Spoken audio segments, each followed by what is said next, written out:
ఇండస్ట్రీలో లేరా అని అడిగాడు. ఇండస్ట్రీలో ఉన్న వాళ్ళందరూ మాట్లాడేస్తున్నారు. మేమందరం ఏమైపోవాలి? మాకు ఫ్యామిలీస్ ఉండవా?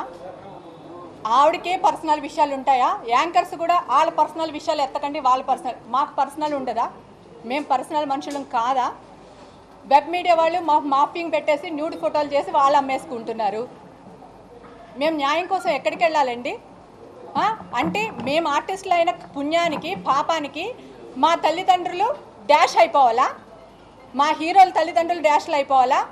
ఈరోజు ఒక ప్రొడ్యూసర్ని కానీ ఒక డైరెక్టర్ని కానీ అంటే ఈ ఫీల్డ్లో ఆడదానికి సెక్యూరిటీ ఉంది, మీరు వెళ్ళి అక్కడ జాబ్ ట్రై చేయండి అని ప్రతి ఛానల్ వాళ్ళు ప్లీజ్ మాకు యాడ్స్ ఇవ్వండి, మేము వెళ్ళి అక్కడ జాబ్లు ఎత్తుకుంటాం.